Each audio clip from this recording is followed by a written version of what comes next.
He may be gone from the political stage, but after 37 years in power, and with roads, schools, buildings, and the national airport named after him, Robert Mugabe is unlikely to be forgotten.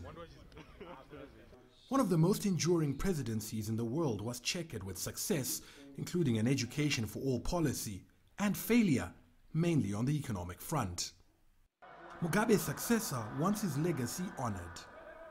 Let us all accept and acknowledge his immense contribution towards the building of our nation.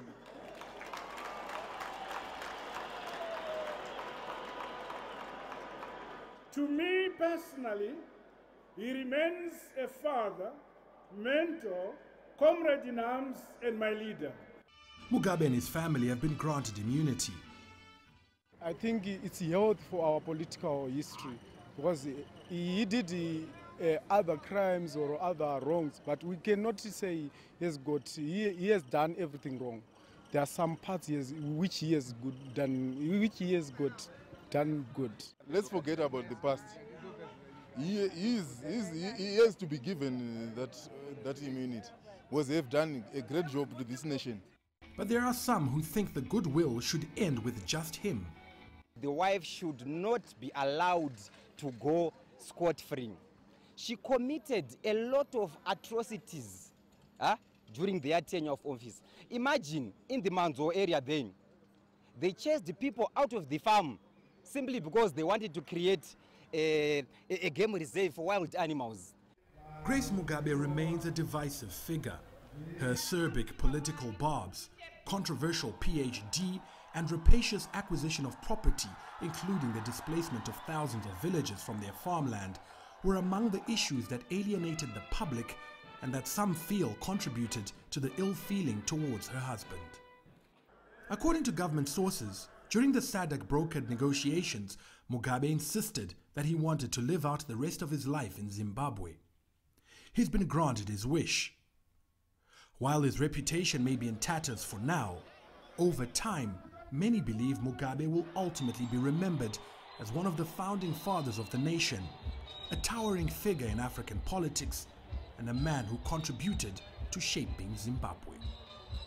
Farai Mwakutuya, CGTN, Harare, Zimbabwe. And for more on those developments in Zimbabwe, CGTN's Farai Mwakutuya joins us live from Harare. Farai, did they give more details on why they were declaring Mugabe's birthday a public holiday?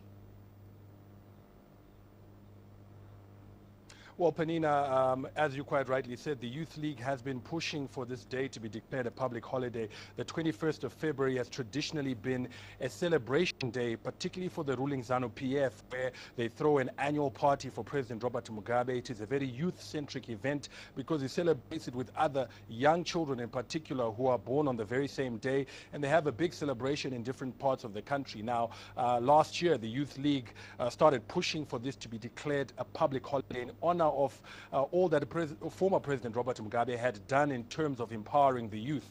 It was agreed last year that it would be declared a public holiday, but had not been formalized. And that formalization process is what happened on Friday when it was gazetted and made law that it would be a public holiday. And I think it also falls very much in line with the tone that the new president, Emmerson Mnangagwa, has set, where he's saying, look, let us honor, let us cherish and remember what former President Robert Mugabe did as a founding father of this nation, and honor his legacy. And I think this is one of the ways in which his government is doing that, Penina.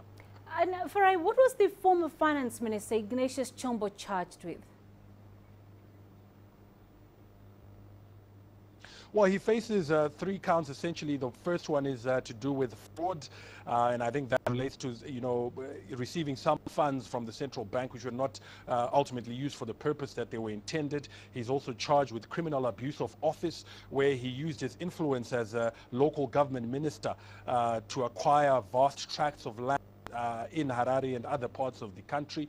And he's also charged with acting in a manner that is inconsistent with public office.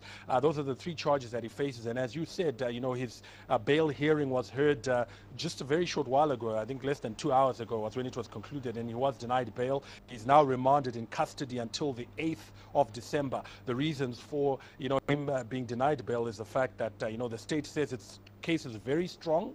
It says that the former finance minister is a flight risk, and also that his safety may not be guaranteed given perhaps some of the retribution that he might suffer at the hands of Zimbabweans. Penina.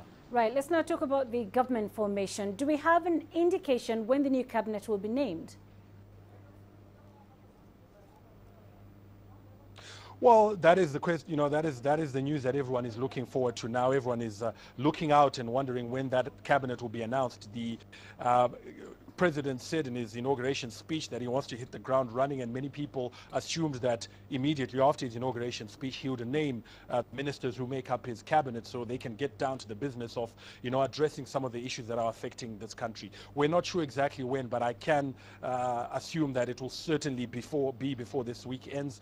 Very soon, I would imagine that in the next couple days we expect him to name those office bearers. There is speculation, there are various lists that have been going around on social media, 4 or 5 different versions, and I think people doing this because they're anxious, they want to see action, they're anticipating that there might be a new government, new faces, radical changes, and a fresh impetus to deliver on what Zimbabweans are looking for, which is this new era that is being promised. Penina. All right, Farai Mwakutuya live for us in Harare. Thank you, Farai, for joining us.